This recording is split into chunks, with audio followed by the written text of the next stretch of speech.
आप सभी साथियों को जय हिंद। आज का वीडियो उन सभी भाइयों के लिए काफ़ी इम्पोर्टेंट होने वाला है जो एसएससी जीडी की तैयारी कर रहे हैं या वैसे नए कैंडिडेट जो एसएससी जीडी के माध्यम से अलग अलग डिपार्टमेंट में अलग अलग फोर्सेज में जाना चाहते हैं, उसकी तैयारी करना चाहते हैं। उनके लिए यह वीडियो काफ़ी इम्पोर्टेंट होने वाला है। आपको बता दूं कि आपके सामने जो हमारे बगल में बैठे हैं हमारे वो गेस्ट हैं जो एसएससी जीडी की तैयारी कर रहे हैं। इन्होंने हमसे कई सारे प्रश्न किया। इनके मन में बहुत सारा प्रश्न था कि एसएससी जीडी की तैयारी कैसे करें, क्या प्रक्रिया है, कैसे फिजिकल होता है, कैसे मेडिकल होता है। तो इनके बहुत सारे प्रश्न थे, तो हमने सोचा कि क्यों ना इस पर एक वीडियो बना दिया जाए, जिससे कि क्या होगा कि जितने भी भाई नए तैयारी कर रहे हैं या जो तैयारी करने की इच्छा रखते हैं, एसएससी जीडी में जाने की इच्छा रखते हैं, उनके लिए ये वीडियो हेल्पफुल हो जाएगा। तो इन भाई का बहुत सारा प्रश्न है जो आज ये हमसे पूछना चाहते हैं और इनके सारे प्रश्न का जवाब देंगे, जिसमें आप सभी अभ्यर्थी जो एसएससी जीडी में सिलेक्शन लेना चाहते हैं उनके बहुत सारे प्रश्न का हमारे इस प्रश्न और क्वेश्चन आंसर्स। तो आपके लिए यह क्वेश्चन आंसर सेशन काफी महत्वपूर्ण होने वाला है। तो आपको बता दूं कि आप कंटिन्यू हमारे इस वीडियो में बने रहिए। आपके सारे प्रश्न के, आपके दिमाग में जितने सारे प्रश्न होंगे वो भर्ती प्रक्रिया से लेकर किस तरह के जॉब है, कहां कहां ड्यूटी होती है, क्या है, सारे प्रश्न का आपका उत्तर इस वीडियो में मिलने वाला है। तो सीधा सीधा हम इस भाई की तरफ चलते हैं। इनका क्या क्या प्रश्न है, ये नया नया तैयारी कर रहे हैं, ये इस बार के वैकेंसी में फॉर्म अप्लाई किए हैं, इनके मन में बहुत सारा जिज्ञासा है कि हम जाने सर से कि क्या क्या प्रक्रिया है। तो हम इनके प्रश्न की ओर चलते हैं, इनके क्या क्या प्रश्न है, साथ में आपको हम अपनी तरफ से भी बहुत सारे प्रश्न का उत्तर देने की कोशिश करेंगे। तो चलते हैं, इनका क्या प्रश्न है, पूछिए प्रश्न।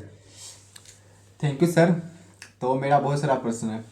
तो मैं सबसे पहले आपसे यह पूछना चाहता हूँ कि सीआरपीएफ में जॉब करके आपको कैसा लग रहा है? अच्छा, इनका प्रश्न है कि आपका जॉब कैसा है, सीआरपीएफ में जॉब करके आपको कैसा लग रहा है। तो जॉब कैसा है उसकी बातें तो मैं बाद में करूंगा। सबसे पहले ये बताना चाहूँगा कि जब जिस्म पे वर्दी चढ़ता है तो उस नौकरी की मज़ा ही अलग होता है। जब आपको आपके सीने पे वर्दी लगता है, देश की सेवा करने की मौका मिलता है, साथ में पैसा भी मिलता है, तो फिर उसकी मज़ा ही कुछ और है। आपको ये दोनों एक साथ कहीं भी नहीं मिलेंगे। यह फोर्स में ही मिलेगा कि आप ईमानदारी से देश की सेवा भी कर पाएंगे और अपने परिवार को भी पूर्णतः आप अच्छे ढंग से चला पाएंगे। पूरे पैसे भी मिलेंगे, साथ में देश सेवा की मौका भी मिलेगा आपको। एक कहावत है कि सरफरोशी की तमन्ना अब हमारे दिल में है, सरफरोशी की तमन्ना अब हमारे दिल में है, देखते हैं जोर कितना बाजुए कातिल में है। जी हाँ, अगर आप जज्बा रखते हैं, आपके मन में है कि हम देश सेवा करें, हम इस वर्दी को धारण करें, तो फिर इससे बेटर आपके लिए कोई और जॉब हो नहीं सकता है। क्योंकि आप कोई दूसरे डिपार्टमेंट में जाएंगे, वहाँ ये चीज़ नहीं मिलेगा। पैसा बहुत मिलेगा, पैसा कमाना बहुत मिलेगा आपको, लेकिन ये जो सीने पे वर्दी चढ़ती है ना, उसका मज़ा ही अलग होता है। भारत माता की सेवा करने का मज़ा ही अलग होता है। अब हम सीधा सीधा बात करते हैं कि नौकरी कैसा है। इनका पहला प्रश्न था कि नौकरी करके आपको कैसा लग रहा है। तो आपको बता दूं कि हम जितने भी फोर्सेज में जाते हैं उसमें 80% बच्चे मिडिल फैमिली से होते हैं, मध्यम वर्गीय परिवार से होते हैं। और आपको बता दूं कि मध्यम वर्गीय परिवार ना काफ़ी हाई एजुकेशन प्राप्त करते हैं। वो तो जाके दिल्ली जाके, आपका मुंबई जाके या आपका कोटा जाके वो पढ़ाई नहीं कर सकते हैं। ज़्यादा से ज़्यादा वो अपने आसपास के छोटे शहर में जाते हैं, पढ़ाई करते हैं। तो जो मिडिल फैमिली है, आपको बता दूं कि फोर्स में ज़्यादातर एसएससी जीडी के माध्यम से मिडिल फैमिली के बच्चों का सिलेक्शन होता है और ज़्यादातर गाँव के बच्चे होते हैं। अगर आप मध्यम वर्गीय परिवार से हैं तो आपके लिए यह नौकरी बहुत अच्छा है, बहुत अच्छा है। आपको बता दूं कि देश सेवा के साथ साथ आपको इतने पर्याप्त पैसे मिलते हैं कि आप अपने परिवार को खुशी खुशी देश के किसी कोने में, इतने पैसे मिलेंगे आपको कि देश के किसी कोने में आप खुशी खुशी अपने पूरे फैमिली को पाल सकते हैं, रह सकते हैं। तो अगर आप मध्यम वर्गीय स्टूडेंट हैं, आप के लिए एसएससी जीडी के माध्यम से अलग अलग विभिन्न बहुत सारे फोर्स हैं। आपको इसमें एसएससी जीडी में 7-8 फोर्स आते हैं। इसमें आप आसानी से ज़्यादा मेहनत भी, क्योंकि गांव में होता क्या है कि बच्चे खेती भी करते हैं, काम भी करते हैं, साथ में पढ़ाई करते हैं। बहुत सारे ऐसे हम भी हैं, बहुत सारे ऐसे कैंडिडेट हैं जो खेत में माँ बाप को हेल्प भी करते हैं, खेत में जाके साथ में पढ़ाई भी करके नौकरी लेते हैं। वैसे स्टूडेंट के लिए यह जॉब काफ़ी अच्छा है। और इनको एक बार और बता दूँ इनको कि यहाँ फोर्स है, इनमें आपको अलग अलग तरह का अनुभव मिलेगा।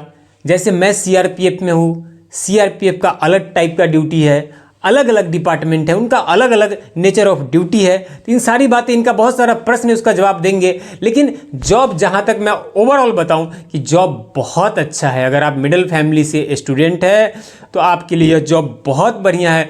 पूरे अनुभव मिलेगा, पूरे शान से आप इस नौकरी को कर सकते हैं। इनके अगला जो प्रश्न है उसका जवाब देता है। मैं आशा करता हूँ आप हमारे प्रश्न से संतुष्ट हो गए होंगे। अगला प्रश्न आपका क्या है? सीआरपीएफ में सिलेक्शन कैसे हुआ आपका सर, और इसमें क्या क्या प्रक्रिया है? इनका अगला प्रश्न है कि आपका सीआरपीएफ में कैसे सिलेक्शन हुआ, क्या क्या प्रक्रिया से गुजरना पड़ा। ये सारा बहुत सारे कैंडिडेट का प्रश्न होगा। इन प्रश्न का हम अच्छे ढंग से जवाब देते हैं, आप देखते रहिए। इनका बिल्कुल सही प्रश्न है कि सीआरपीएफ में आपका सिलेक्शन कैसे हुआ, क्योंकि एसएससी जीडी के माध्यम से हमारा सिलेक्शन हुआ इसमें, एसएससी जीडी के माध्यम से। और आपको पता है कि एसएससी जीडी में लगभग 7-8 डिपार्टमेंट का जो है फिलिंग किया जाता है वैकेंसी को। हम अपने सिलेक्शन की बात करते उससे पहले आपको बताया कि आप फॉर्म भर लिए हैं। फॉर्म तो इन्होंने फॉर्म भरा है।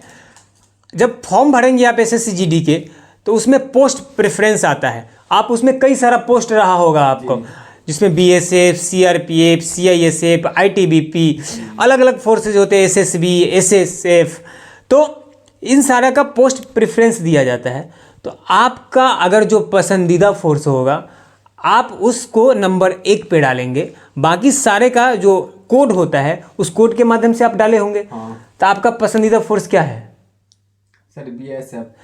इनका पसंदीदा फोर्स बीएसएफ है। जी हाँ, आजकल बीएसएफ बॉर्डर पर जाने की इच्छा काफ़ी जवान रखते हैं, तो वो सबसे पहले बीएसएफ को पसंद करते हैं।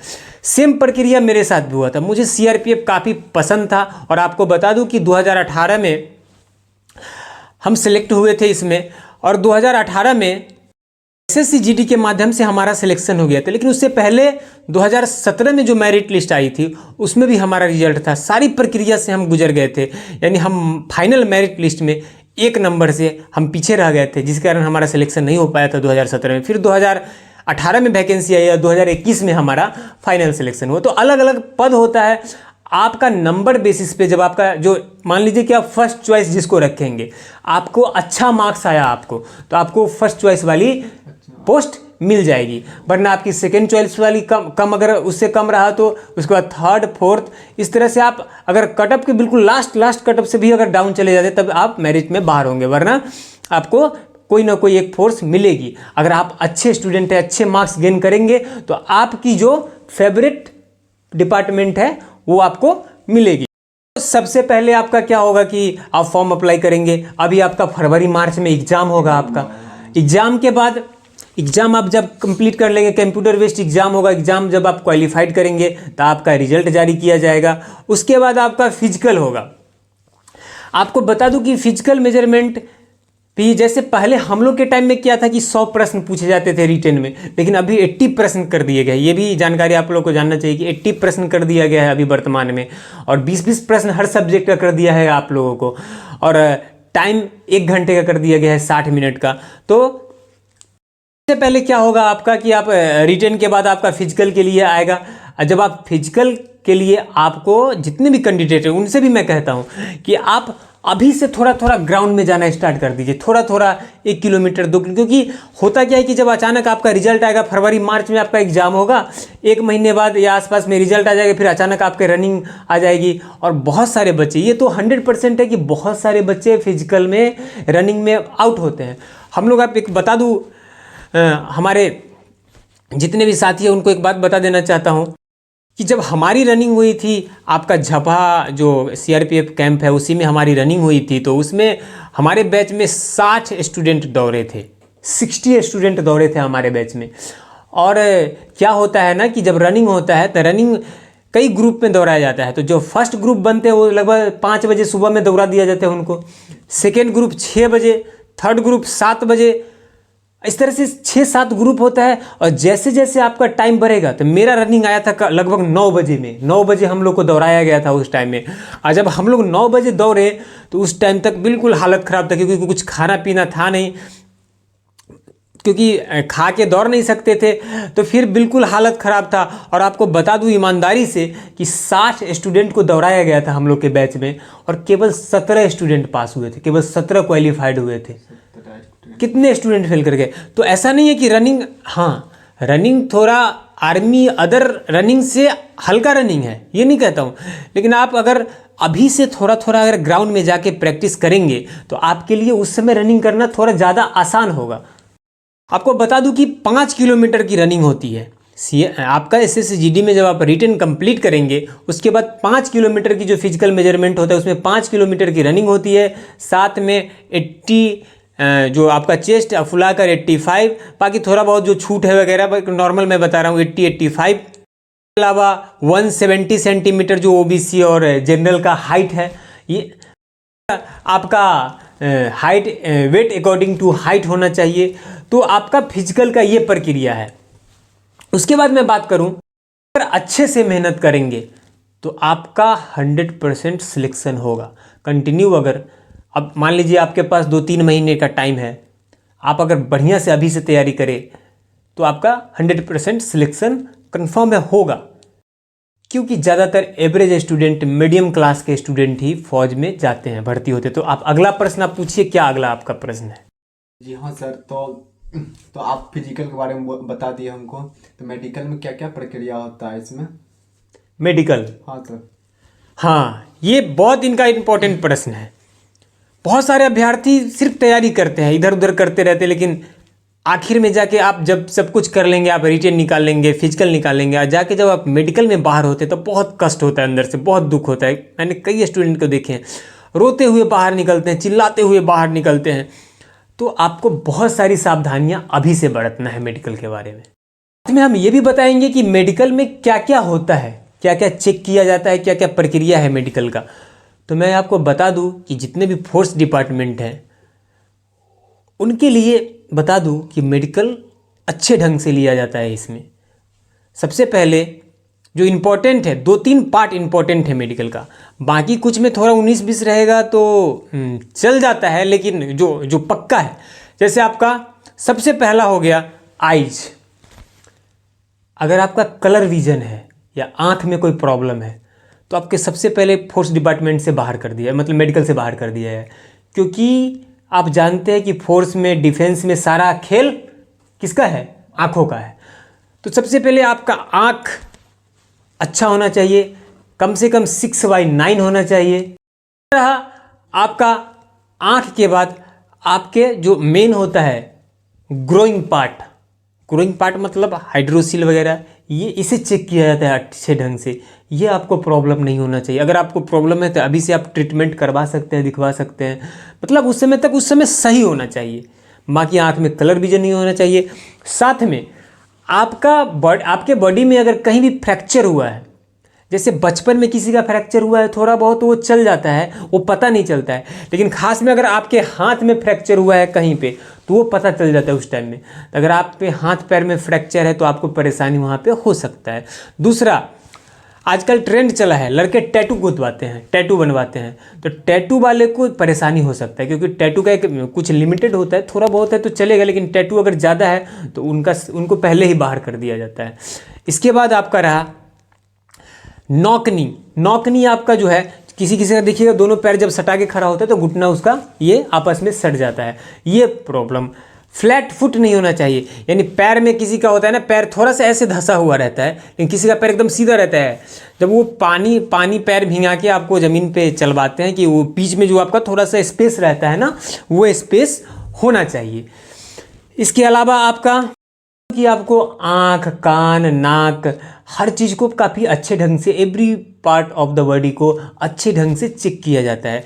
तो मैं आपको यही सजेस्ट करूंगा, आप जितने भी कैंडिडेट तैयारी कर रहे हैं, कि आप अभी से थोड़ी सावधानी बरते, आप कहीं भी बाइक ज़्यादा नहीं चलाएं, कहीं इधर उधर ना करें। आपको अगर फोर्स में जाना है तो क्योंकि आपको थोड़ा सा बॉडी के प्रति थोड़ा सा अलर्ट रहना होगा, थोड़ा सा शरीर पे आप तो ध्यान रखना होगा। कहीं आप बाइक चला रहे हैं, कहीं कुछ हो गया, थोड़ा बहुत चोट लग गया तो आपको परेशानी हो सकता है। तो मेडिकल के करने के लिए आप मेडिकल के लिए पूरे अभी से अलर्ट रहना होगा आपको कि तो ये सारा मेडिकल की प्रक्रिया, आपको मेडिकल की प्रक्रिया लगभग आपको समझ में आया होगा कि क्या क्या है।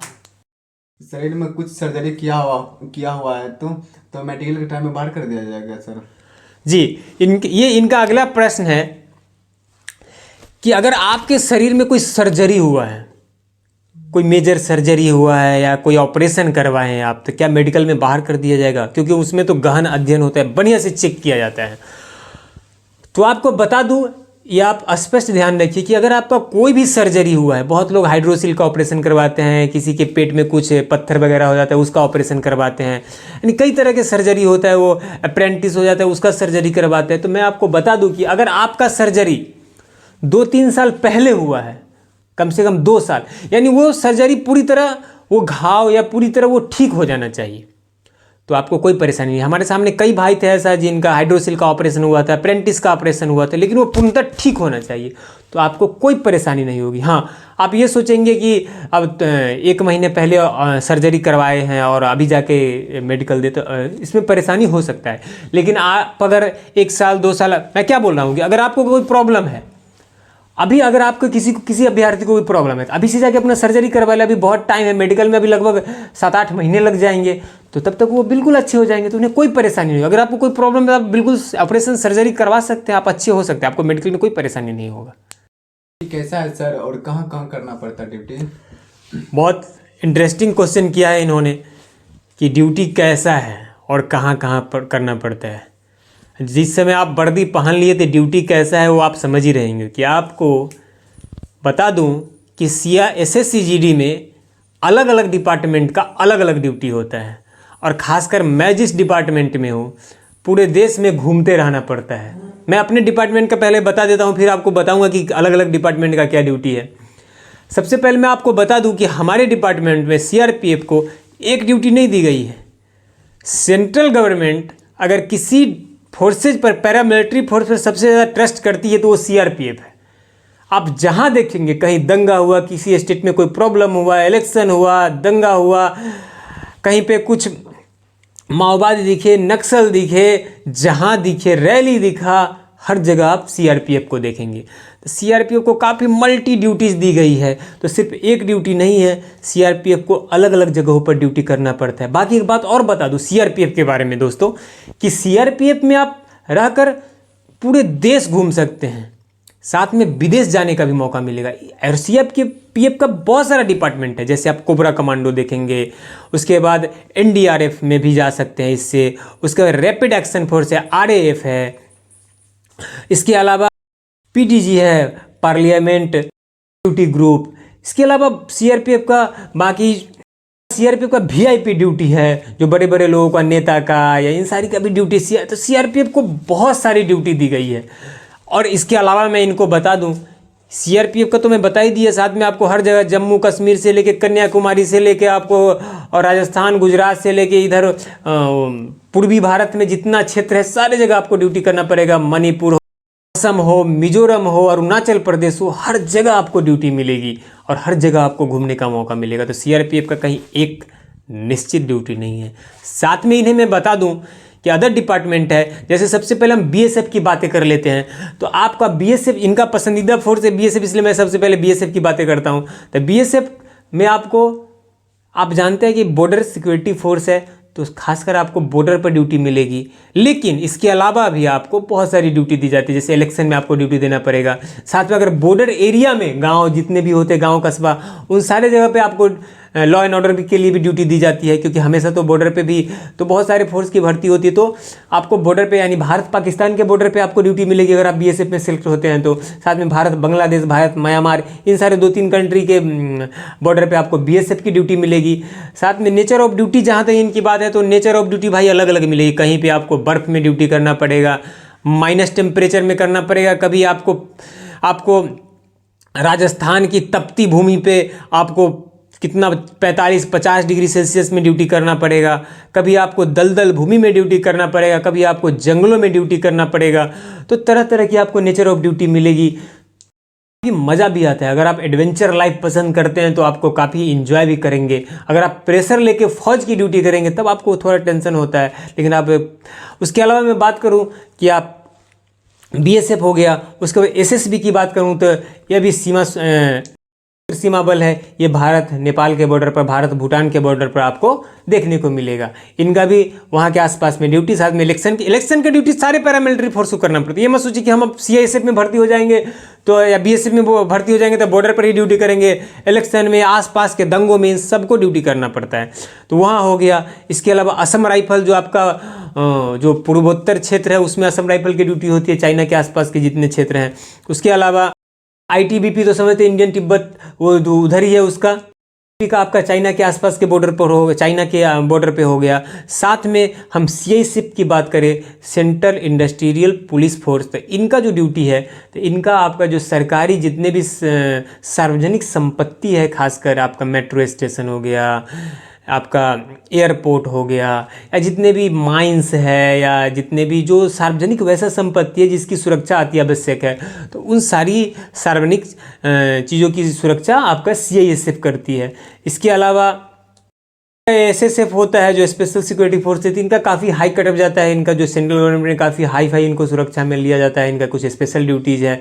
बाकी फोर्सेज की इसमें अलग अलग डिपार्टमेंट की अलग अलग ड्यूटी है, लेकिन एक चीज़ कॉमन है कि आपका कुछ निश्चित ड्यूटी है, लेकिन साथ में आप पूरे कंट्री में लॉ एंड ऑर्डर, इलेक्शन, आसपास के लॉ एंड ऑर्डर, दंगा, नक्सल, लगभग सभी को संभालना पड़ता है, सबको। तो आपका ये चीज़ तो कॉमन है। आपका मूवमेंट होते रहेगा, कंट्री में मूवमेंट होना ही फिक्स है। आपका मूवमेंट होते रहेगा समय समय पर, और आपको इस तरह से आपका नेचर ऑफ ड्यूटी आप समझ गए होंगे हर तरह से। और ये मत घबराइए आप सिलेक्शन के कि हम कर नहीं पाएंगे। ऐसा मन में होता है बहुत सारे बच्चों को प्रश्न कि हम ये कर नहीं पाएंगे, अरे इतना बड़ा। अब आपको बता दिया मैं कि ऐसा ऐसा ड्यूटी होता है, बर्फ में, माइनस में, प्लस में, तो आप सोचेंगे नहीं। आप गांव में, या जो बच्चे गांव में होते हैं या अपने घर में होते हैं, उन्हें उतना वो नहीं होता है, लेकिन जब आप जाएंगे, वो डरते हैं, लेकिन जब आप ट्रेनिंग में जाएंगे तो इस तरह की ट्रेनिंग दी जाती है आपको, इस तरह से सिखाया जाता है कि आप सारे माहौल में ड्यूटी करना सीख जाएंगे। आप में उतना सहन शक्ति हो जाएगा कि हर क्षेत्र में आप नॉर्मल एकदम खुशी खुशी आप ड्यूटी करेंगे। इस तरह से आपको ट्रेनिंग दी जाएगी। तो ये घबराइए मत कि हमें हार्ड है, नहीं, आपको इस तरह बना दिया जाएगा कि आप बिल्कुल शान से इस वर्दी को सीने पे ठोक के आप ड्यूटी पे तैयार रहेंगे। तो देखते हैं इनका अगला प्रश्न क्या है। इसका तैयारी कैसे करें और कुछ बुक्स के बारे में बता दीजिए सर। अच्छा, इनका प्रश्न है कि तैयारी करने का कुछ टिप्स दीजिए, साथ में कुछ बुक्स वगैरह बता दीजिए। तो मैं इस पर थोड़ा इम्पोर्टेंट पॉइंट है, क्योंकि हम लोग जैसे तैयारी किए थे, क्योंकि आपको बता दूं कि हम लोग को काफ़ी ऐसा नहीं है कि सिर्फ पढ़ाई करते थे, घर में थोड़ा हेल्प भी करना, साथ में पढ़ाई भी करना। तो आपको बता दूं कि आप एसएससी जीडी में खासकर अगर सिलेक्शन लेना चाहते हैं, अगर 1 साल आप ढंग से पढ़ लिए ना तो आपका सिलेक्शन हो जाएगा। और मैं तो ये कहता हूँ 6 महीना ढंग से क्लास कर लिए, और 6 महीना आप मान लीजिए बैक 6 महीना छोड़ दीजिए, अभी से जो आपका 4 महीना 5 महीना बचा ना, पीछे अगर थोड़ा थोड़ा भी पढ़े हैं आप रेगुलर 1-1.5 साल से, और अगर आप ये 2-3 महीने में भी बढ़िया से कर लिए तो आपका रिजल्ट होगा। अगर आप क्लासेज कर रहे हैं, आप बुक्स पूछेंगे तो मैं ये बताऊंगा थोड़ा एक आध जो हमने तैयारी किया है, लेकिन मैं उतना कुछ आपको बता दूं कि रेगुलर क्लासेज करना, आजकल तो ऑनलाइन भी पढ़ाई सब करते हैं, रेगुलर क्लास करना है आपको। साथ में आप मैं ये नहीं कहूँगा इसका लीजिए उसका लीजिए, आप अब जब एग्ज़ाम धीरे धीरे पास आ रहा है तो प्रैक्टिस सेट जरूर कीजिएगा। सेट प्रैक्टिस करना बहुत आवश्यक है। सेट प्रैक्टिस साथ में अब रेगुलर क्लास कीजिए जो भी है। अब ऐसा नहीं है कि दिन रात पढ़ाई करना है। जैसे देखिए हम भी ऐसे स्टूडेंट नहीं थे कि दिन रात एकदम 24 घंटे में 18 घंटे अगर कोई कहता है हम लगे हैं पढ़ रहे हैं, तो ऐसा नहीं है, तब तो IAS IPS बन ही जाते। लेकिन ऐसा कुछ भी नहीं है। आप अगर मन लगा के 4, 5, 6 घंटा भी अगर मन लगा के पढ़ते हैं, 4-5 नहीं, कम से कम 6 घंटा मन लगा के पढ़ेंगे, और जब आपका एग्जाम पास आ जाएगा तो थोड़ा और ज़्यादा हार्ड वर्क करने लगिएगा। सेट प्रैक्टिस कीजिएगा, साथ में रेगुलर क्लास करेंगे तो आपका रिजल्ट 100% होगा, इसमें कोई शक नहीं। आप रेगुलर क्लासेस कीजिए, हम नहीं बोलते कि किसी टीचर से ऑनलाइन क्लास कीजिए, सारे टीचर का ऑनलाइन क्लास है आजकल। ऑनलाइन से तो कितने बड़े बड़े BPSC UPSC लोग निकाल रहे हैं। तो ऑनलाइन क्लास कीजिए आपका। और साथ में ये बुक पूछ रहे हैं, इनका रिक्वेस्ट है कि बुक कुछ बताइए, तो मैं बता दूं कि हम लोगों ने वही नॉर्मल बुक क्राउन, लुसेंट, यही सब पढ़ के हम लोग एग्ज़ाम निकाले हैं। साथ में हिंदी का बुक का जो था वासुदेव नंदन प्रसाद का, हिंदी का जो व्याकरण आता था, तो हम लोग उसी से पढ़े, सारा का सारा लगभग सारा क्वेश्चन वही है।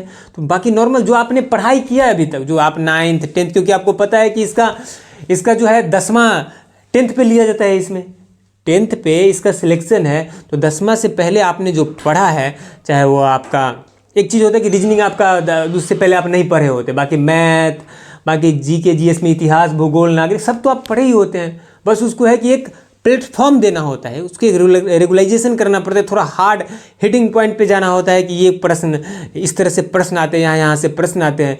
मैथ में फास्ट सॉल्यूशन करवाते हैं, क्योंकि हम जब 9th 10th से पहले पढ़ते हैं तो हमारा सॉल्यूशन हार्ड होता है। यहाँ पे 2-2 पेज में एक मैथ को हम लोग बनाते हैं, उसका यहाँ पे होता है कि सेकेंडों में मैथ बनाना होता है, रीजनिंग को फास्ट सॉल्यूशन करना पड़ता है। तो मैं यही कहूँगा कि नॉर्मल है। बाकी हिंदी का बुक मैं बता दिया कि यहाँ पे वासुदेव नंदन प्रसाद का जो बुक है, और बाकी लुसेंट, क्राउन यही लोग पढ़ते हैं। बाकी थोड़ा सेट प्रैक्टिस कीजिए रेगुलर, और साथ में आप मैथ की भी सेट प्रैक्टिस कीजिए। रीजनिंग कोई ऑनलाइन क्लासेज ले सकते हैं आप, और साथ में तैयारी कीजिए, आपका रिजल्ट होगा। बस दिल से मन लगा के पढ़ना है, क्योंकि हिंदी रीजनिंग काफ़ी नॉर्मल रहता है। मैथ भी आपका वही 10th लेवल का है, 10 में से नीचे का वही नॉर्मल रहेगा। तो आप इस तरह से आप बुक भी समझ ही गए होंगे किस तरह से बुक नॉर्मल वही रखना है, और जम के तैयारी कीजिए, आपका रिजल्ट होगा। साथ में रेगुलर अभी से सेट प्रैक्टिस जरूर कीजिए, सेट प्रैक्टिस कीजिए, रेगुलर क्लास कीजिए, आपका रिजल्ट 100% होगा। आगे कुछ प्रश्न है आपका, और कुछ प्रश्न है? हाँ सर, तो हम सब चीज़ समझ गए हैं सर। तो जो नए बच्चे और कैंडिडेट हैं जो आगे तैयारी करेंगे, उसके लिए 2 लाइन कुछ और बता दीजिए।